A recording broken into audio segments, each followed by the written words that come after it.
Selamat datang di part 3. Pintu yang terkunci dan mata yang terbuka. Langkah kaki Rain dan Maya makin pelan saat menyusuri koridor gelap yang memanjang menuju laboratorium. Tas yang mereka bawa penuh dengan barang, makanan kaleng, air minum, baterai, dan beberapa alat kecil bertahan hidup. Tapi langkah mereka terasa berat bukan hanya karena bawaan, melainkan karena apa yang baru mereka lihat. Zombie raksasa. Dia, makan zombie lain, bisik Maya pelan, masih terengah setelah berlari dari kantin. Rain mengangguk. Itu bukan infeksi biasa. Ini evolusi. Tubuh zombie itu besar, lebih tinggi dari manusia biasa, dengan kulit menggembung seperti daging busuk yang membengkak. Wajahnya meleleh, matanya kosong, dan suaranya seakan menggema dari lorong neraka. Kita harus kasih tahu Profesor Liem, ucap Maya. Kalau virus ini bisa berubah secepat itu, vaksin mungkin udah nggak cukup. Rain mengangguk serius. Mereka menuruni tangga menuju lantai dasar fakultas, tempat lab tersembunyi yang hanya diketahui oleh sedikit orang. Di ujung lorong sempit, mereka melihatnya. Pintu logam laboratorium. Tertutup rapat. Rain mengetuk pelan, 2 kali. Lalu 3 kali. Ayolah, ini kami. Rain dan Maya. Buka pintunya. Dari dalam, suara langkah cepat terdengar. Tak lama, jendela kecil terbuka, mata Ayla muncul di balik celah, berkaca-kaca. Ia langsung membuka pintu dan menarik Maya masuk. Rain menyusul, lalu mengunci kembali pintu dari dalam. Kalian hidup. Suara Ayla nyaris pecah. Ia memeluk Maya erat, seperti tak percaya mereka kembali. Kami bawa semuanya, ujar Maya, menurunkan tasnya. Makanan, air, baterai. Tapi, kita punya masalah besar, Ayla. Zombie berevolusi, lanjut Rain. Kami lihat sendiri. Mereka makan sesamanya dan berubah jadi lebih kuat, lebih cepat, lebih besar. Ayla mengerutkan dahi. Evolusi. Rain menatap Profesor Liem yang berdiri di balik meja. Profesor, itu nyata. Ini bukan mutasi biasa. Ini semacam perebutan tubuh. Profesor Liem terdiam sejenak, lalu mengangguk pelan. Saya mulai menduganya sejak 3 malam lalu. Virus ini bukan hanya menyebar, dia memilih. Dan yang menang, akan terus bertahan dan berkembang. Sementara itu, Maya menatap ke arah ruang kaca di sudut ruangan. Ada seseorang di dalamnya. Fajar. Pria yang semalam mereka selamatkan. Rambutnya berantakan, wajahnya pucat tapi tetap tenang. Ia melambai dari balik kaca dan berkata melalui speaker kecil, "Aku baik-baik saja. Tapi, lapar." Ayla mendekat dan berkata pelan ke Rain, "Itu Fajar. Dia belum menunjukkan tanda infeksi. Kami isolasi dia semalam." Rain mengernyit. Dia terlalu tenang. Kamu yakin dia manusia biasa? Profesor Liem menjawab dari meja, dia mahasiswa teknik. Katanya dia bersembunyi di ruang bawah selama 2 hari. Belum digigit, belum demam. Tapi tetap saja, suaranya semalam nyaris membawa zombie ke sini. Rain menatap tajam ke arah ruang kaca. Fajar membalas tatapan itu dengan senyum tipis. Dia memancarkan sesuatu yang janggal, ujar Rain. Lina, yang sedari tadi duduk bersandar di kursi, membuka mata perlahan. Dia bilang semalam dia cuma cari tempat aman, katanya lemah. Rain menghampiri meja, membuka senter kepala dari tas dan menaruhnya ke rak. Apa kita udah dapat cukup? Logistik ini harusnya tahan 2-3 hari. Maya mengangguk. Tapi kalau zombie makin kuat, 2-3 hari bisa jadi terlalu lama. Di sisi lain ruangan, Fajar tampak sedang memainkan radio dari ponselnya. Ia menggunakan earphone kabel, mencoba menangkap frekuensi apapun. Sayangnya, masih hanya statik dan suara berisik tak bermakna. Ayla memandangi ponselnya yang sekarat. Sinyal hilang semua, bahkan darurat. Rain menoleh ke Profesor Liem. Langkah kita berikutnya, Profesor. Profesor Liem membuka catatan-catatan hasil eksperimen sebelumnya. Di balik kacamata tebalnya, matanya tampak tak pernah tidur. Kita harus mulai penyusunan formula vaksin. Ini saatnya kita semua turun tangan. Termasuk kalian bertiga, katanya sambil menatap Ayla, Maya, dan Lina. Dan, kita akan awasi Fajar. Kalau ada satu saja tanda infeksi, dia tidak boleh keluar dari kaca itu. Maya duduk bersandar. Jadi kita sekarang, ilmuwan dunia terakhir.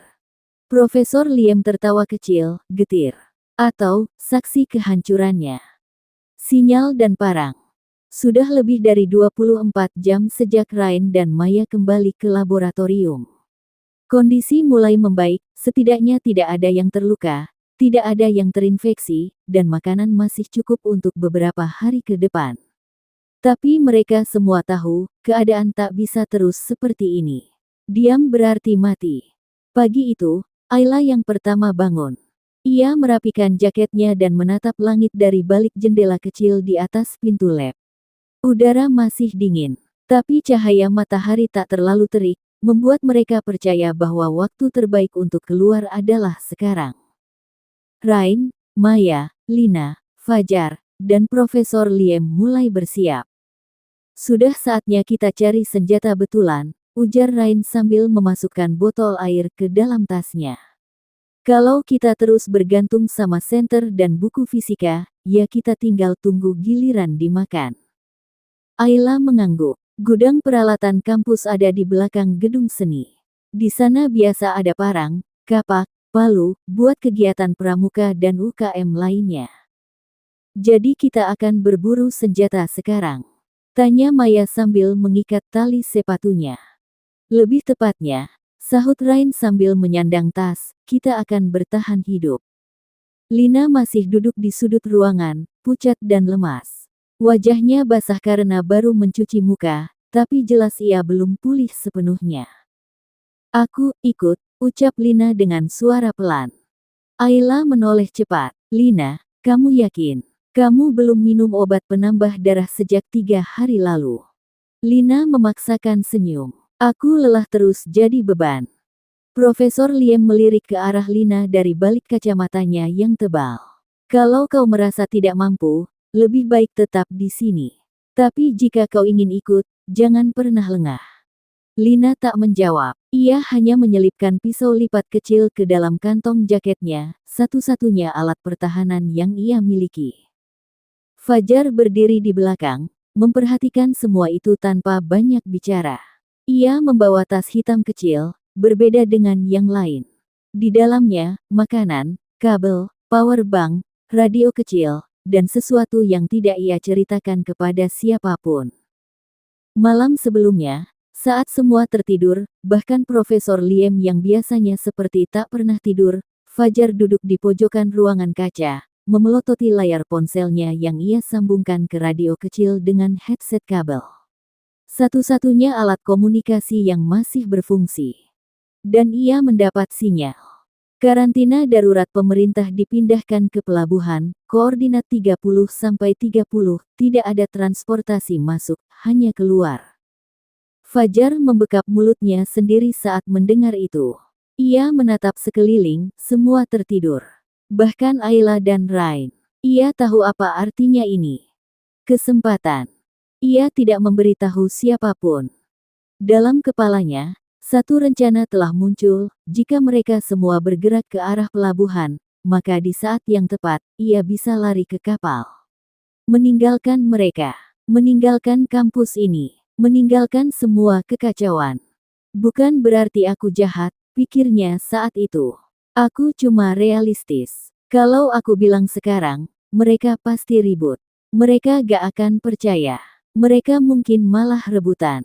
Namun pagi ini, ia menyelipkan satu kalimat singkat saat semua sibuk menyiapkan tas. Menurutku, pelabuhan arah timur bisa jadi tempat aman. Dekat laut, angin kencang, zombie benci cahaya dan dingin. Ayla menoleh. Pelabuhan. Rain menyipitkan mata. Kenapa kamu yakin? Fajar mengangkat bahu. Cuma dugaan aja. Strategis. Mungkin ada tempat aman di sana. Profesor Liem mendengar, tapi tidak menanggapi. Ia terlalu sibuk mengikat tali sepatu yang mulai rusak. Mereka semua akhirnya siap. Masing-masing membawa tas berisi makanan, baterai, pakaian, dan beberapa alat kecil lain. Maya dan Rain membawa senter kepala. Ayla membawa buku catatan khusus eksperimen.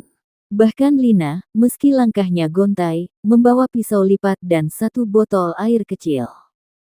Pintu laboratorium terbuka perlahan. Hening.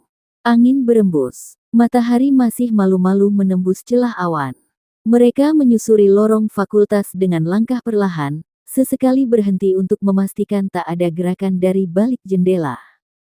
Maya berjalan di depan. Rain di belakang. Fajar di tengah bersama Ayla dan Lina. Gudang peralatan itu, dekat taman belakang, ya. Bisik Ayla. Maya mengangguk. Tapi kita harus lewat lapangan voli dulu.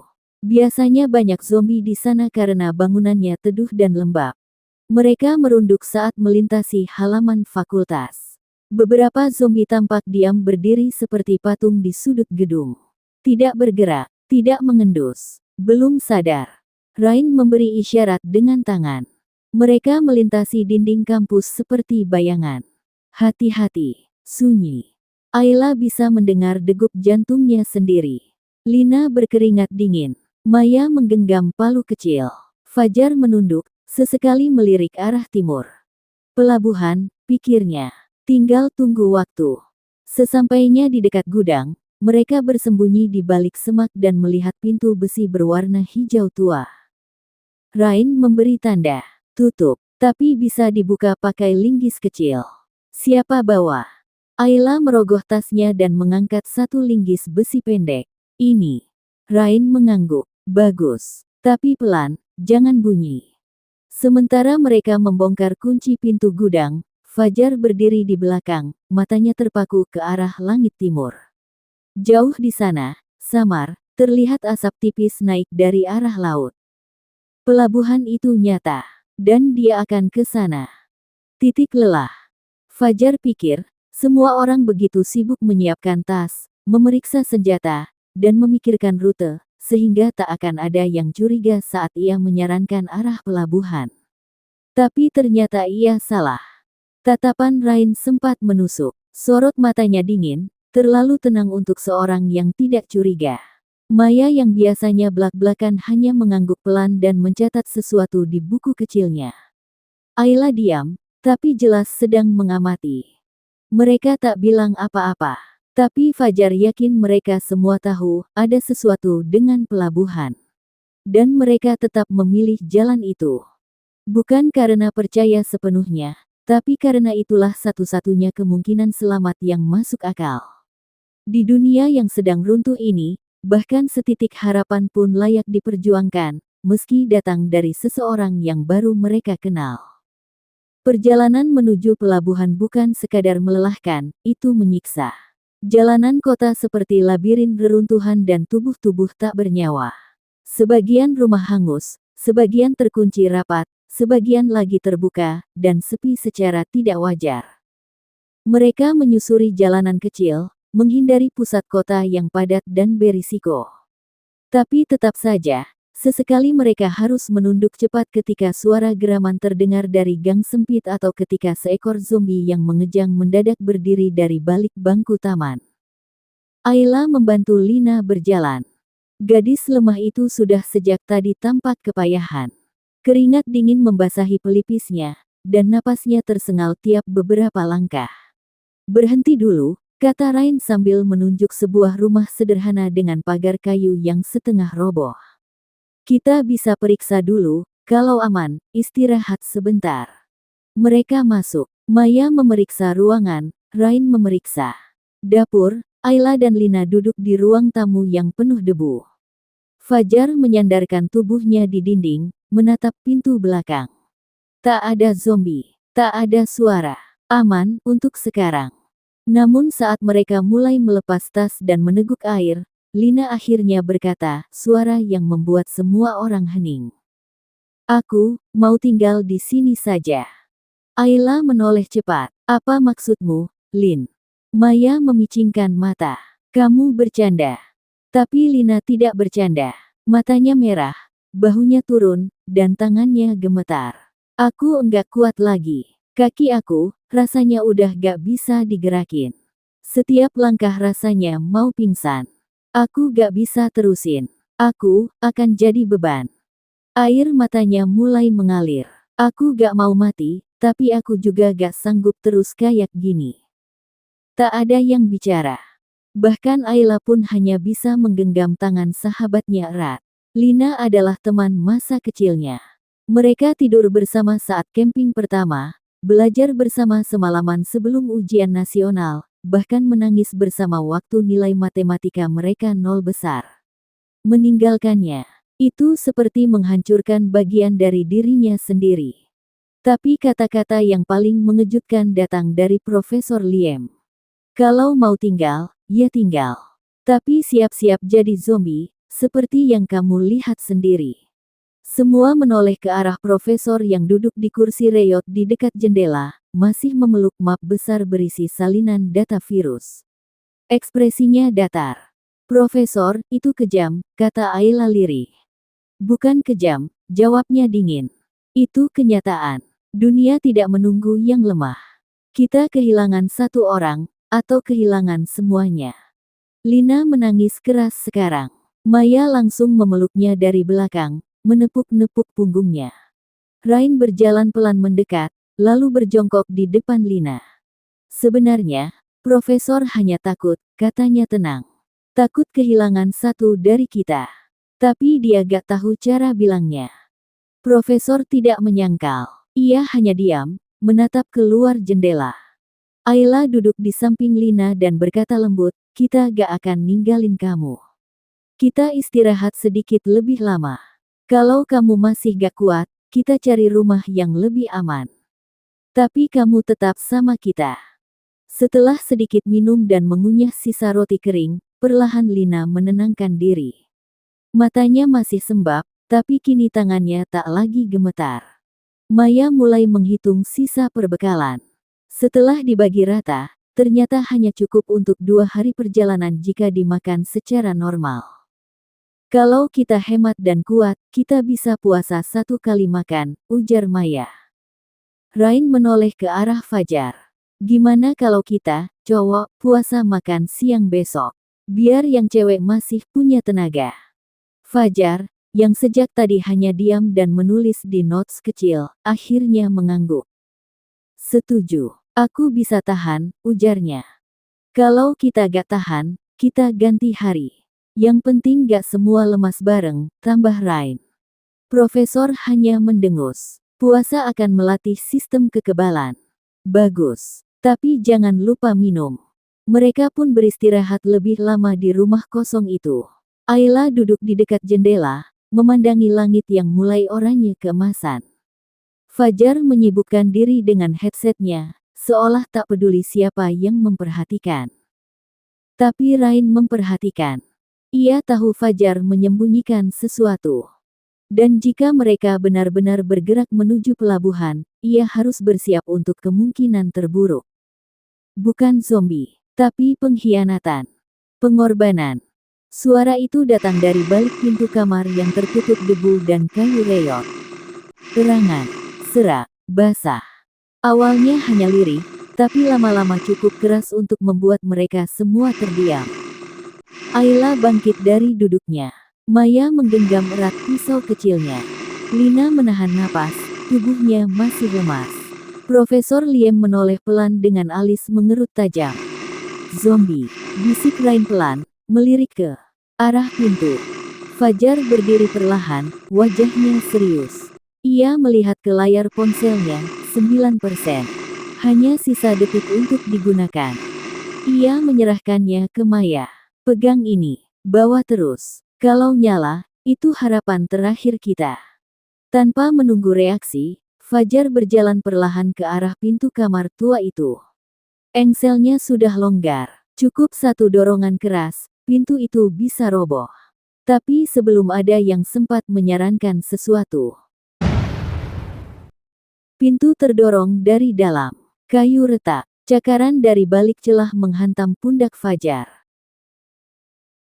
Fajar meringis, tapi menahan pintu dengan tubuhnya. Cakaran kedua menyayat kulit bahunya. Darah mengalir. Maya menjerit. Ayla melangkah maju. Rain menarik Ayla mundur, wajahnya tegang. Fajar, mundur. Kita bantu. Enggak, teriak Fajar sambil menahan tubuhnya di antara pintu dan kusen. Kalian keluar. Sekarang. Jangan tanya. Pergi. Zombie di balik pintu mengamuk. Kepala dan lengannya tampak jelas dari celah yang terbuka. Matanya putih. Bau busuk memenuhi ruangan. Fajar mendorong lagi. Suaranya gemetar, tapi tekadnya jelas. Rain, bawa mereka ke pelabuhan.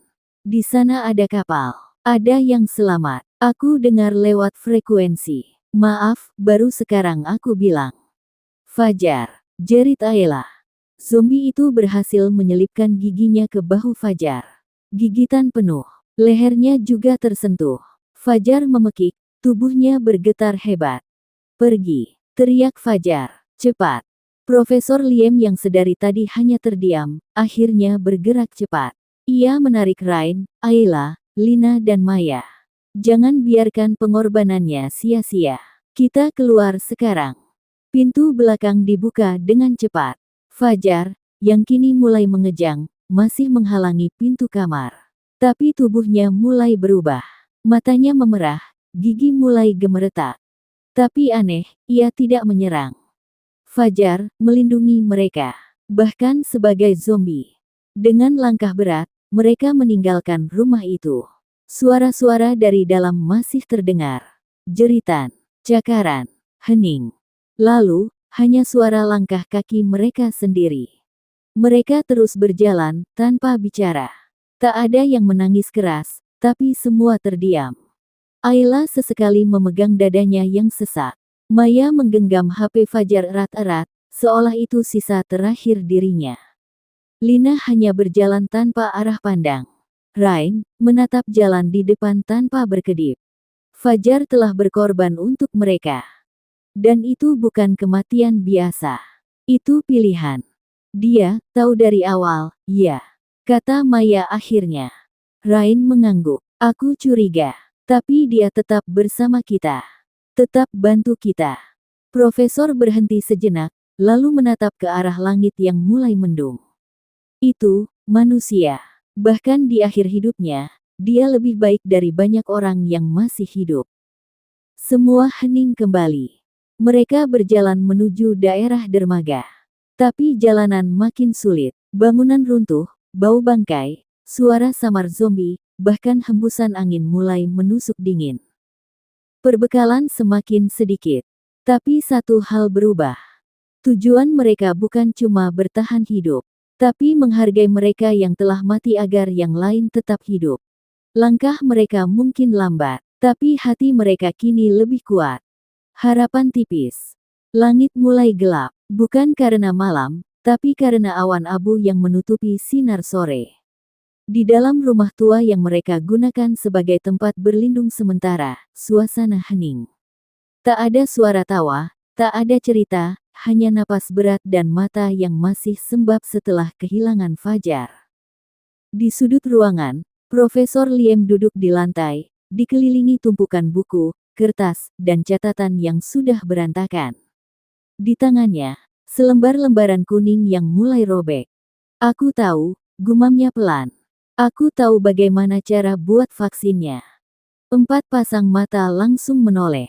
Ayla yang sedang mengoles luka kecil di tangan Maya, menurunkan kain kasa.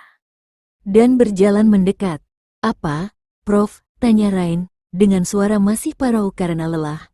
Aku bilang, aku tahu bagaimana buat vaksin itu. Ulang Profesor Liem dengan suara lebih jelas. Namun tetap pelan, seolah takut kabar itu akan hilang jika diteriakkan. Ayla, Lina, Maya, dan Rain saling berpandangan. Rasa kaget, harapan, dan keraguan bercampur dalam tatapan mereka. Tapi, sudah berhari-hari kita memeriksa semua catatan itu. Tidak ada satupun yang nyambung, ucap Maya, sedikit bingung. Profesor tersenyum kecil, wajahnya lelah, tapi matanya berbinar seperti api kecil yang kembali menyala. Itu karena kalian membaca bagian yang salah. Virus ini bukan cuma biologis, dia hibrid, organik dan cahaya.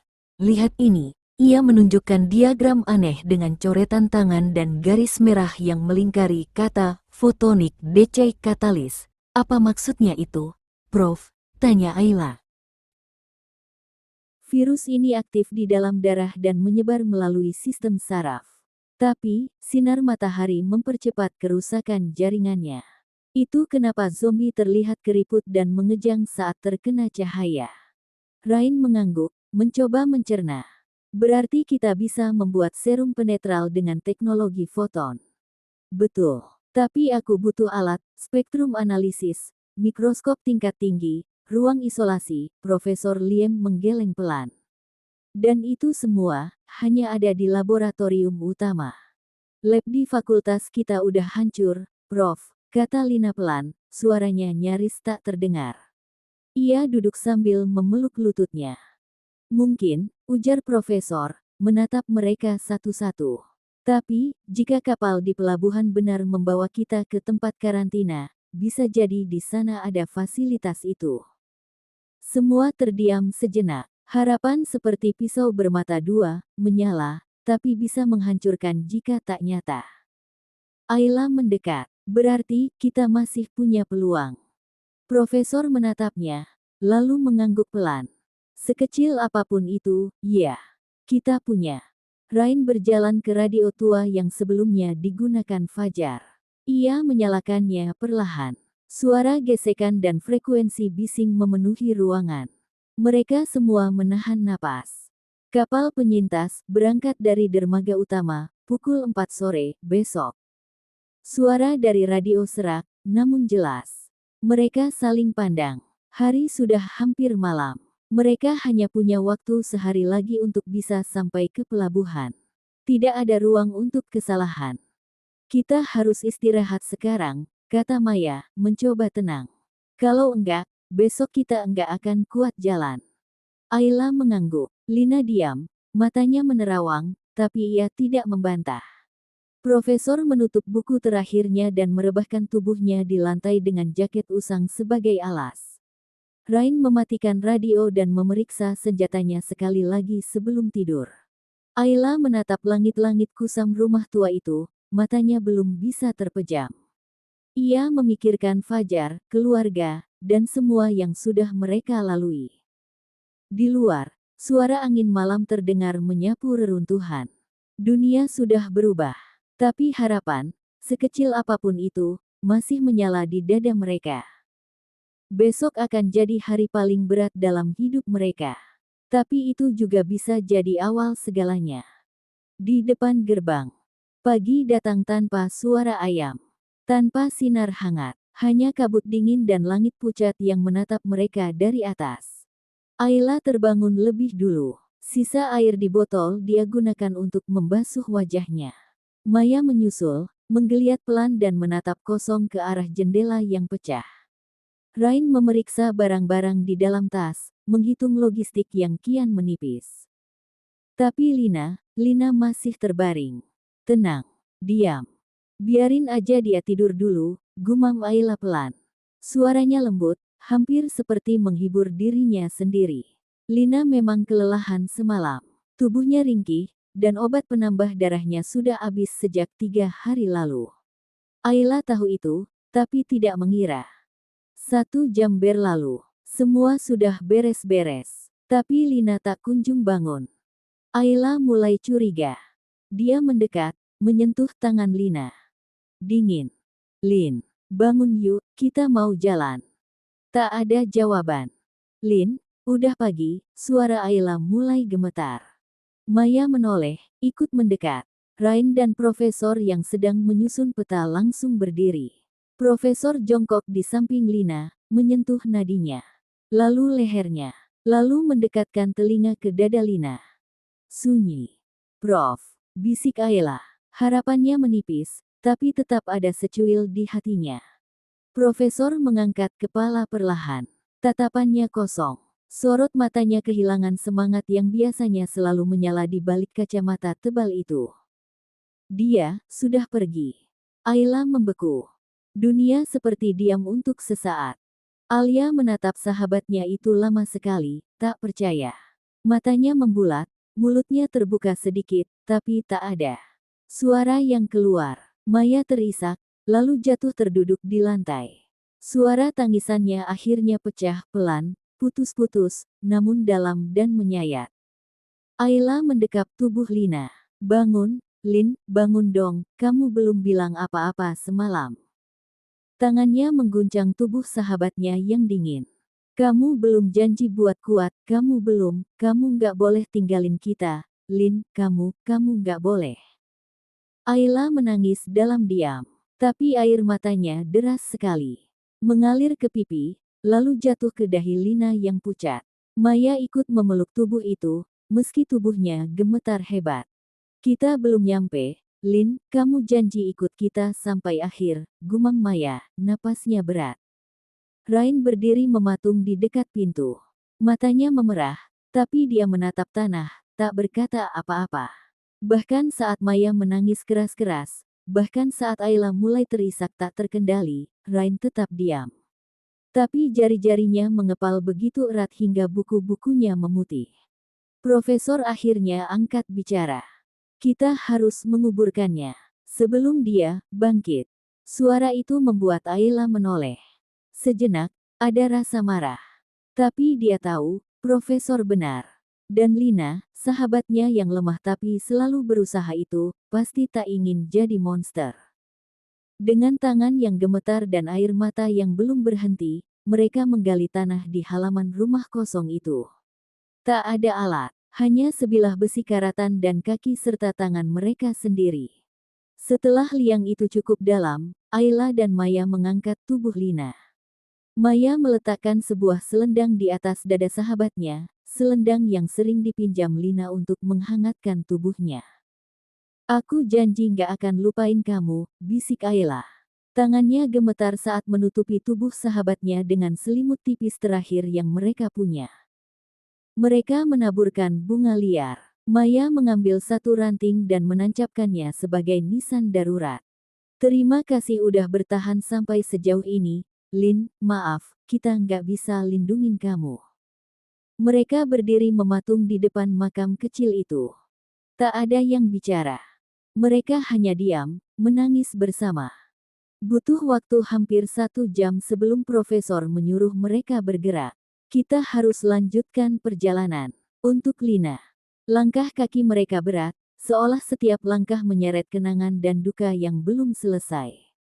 Mereka tak bicara satu sama lain, bahkan Rain yang biasanya mengatur arah, kini hanya berjalan lurus tanpa suara. Hingga akhirnya, mereka sampai di sebuah tempat. Gerbang pelabuhan. Tulisan besar mulai pudar tergantung di atas pagar besi raksasa. Pelabuhan utama, pos penyintas. Di baliknya, ada kapal besar, diam seperti raksasa tidur. Tapi belum ada yang tahu isi dalamnya. Tak ada suara, tak ada penjaga, hanya kesunyian. Dan 4 hati yang kini kehilangan satu bagian utuh yang tak tergantikan. Ayla menatap gerbang itu lama sekali. Di belakangnya, makam Lina perlahan menjauh, tapi tak pernah hilang dari hatinya.